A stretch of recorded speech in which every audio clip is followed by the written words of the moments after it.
ছবিটার যে সততা নিয়ে করা হয়েছে, যেটা প্রত্যেকটা ফ্রেমে ফ্রেমে হয়তো বোঝা যাচ্ছে যে ছবির মধ্যে একটা অনেস্টি আছে। আর সেটাই আমার মনে হয় সব থেকে বেশি আকর্ষণ করেছিল এই ছবিটার প্রতি, গল্পটার প্রতি। এবং এটা বলতে বলতে আমি একটু সদীপকে রিকোয়েস্ট করবো এখানে আসতে। আমি জানি সদীপ আমাদের মধ্যে আছে। সদীপ যে অসম্ভব ট্যালেন্টেড একজন আমাদের স্ক্রিপ্ট রাইটার সদীপ, যিনি আমাদের ছবিটা লিখেছেন। একটা চেয়ার দিয়ে দিলে খুব ভালো হয় প্লিজ। একটু রিতমকেও আসতে বলবো। রিতম এই ছবির গান লিখেছে। আমি একটু চাইবো রিতম আমাদের টিমে জয়েন করুন প্লিজ। রিতম একটু চলেছে এই ছবির আমার উপরি পাওনা আমার বাবার সঙ্গে কাজ করা। 16 বছর না বাবা, 15 না 16, 16 বছর। আমি জানি 16 বছর পরে আমাদের এই ছবি একসঙ্গে, তাই জন্য আমি খুব নার্ভাস ছিলাম। আমি ভেবেছিলাম বাবা যদি, আমরা তো মনে মনে ভাবছিলাম বাবা যদি হ্যাঁ বলেন তাহলে আমি লাফিয়ে উঠবো, কিন্তু একটু ভয়তে ছিলাম যে হ্যাঁ বলবেন কি বলবেন না, সেটা পুরোটা বাবার মুডের ওপর। কিন্তু বাবার গল্পটা প্রচন্ড ভালো লেগেছে, এবং ঠিক যেভাবে যে কারণে আমার গল্পটা ভালো লেগেছিল একই কারণে বেশি বাবার কেন ভালো লেগেছিল সেটা বাবার থেকে শোনা যাবে। আমি বাবাকেই বরং পাস করছি মাইকটা, আরো বেশি বাবা বলবে। আমি বলবো নাকি? একদম প্লিজ।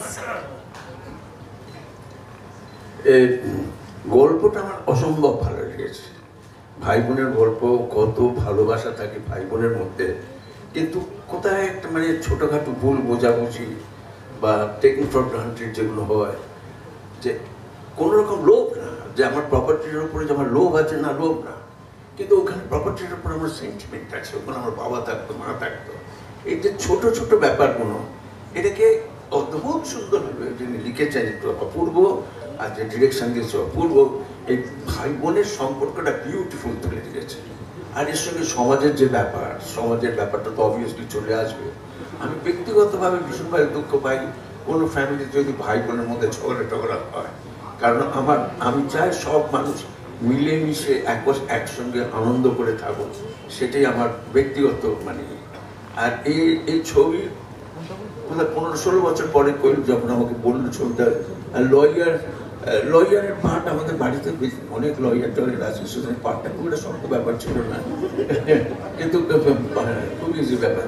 কিন্তু কথা হলো ও ভয়ানক কিন্তু স্ট্রিক্ট টাইপের, আর ভীষণ অনেস্ট, 100-র মধ্যে 100 অনেস্ট।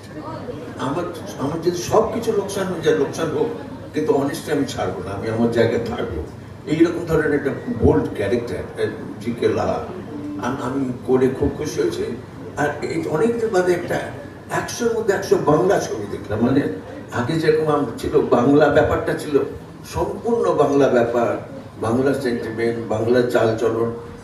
আজকাল অনেক সময় কমার্শিয়াল যেটা ক্লিক করে ঠিক আছে, কিন্তু আমার ব্যক্তিগতভাবে পছন্দ হয় না। ব্যক্তিগতভাবে যে নিজস্বতাটা হারাচ্ছে, এই নিজস্ব হারানো জিনিসটা আমার পছন্দ হয় না কখনো।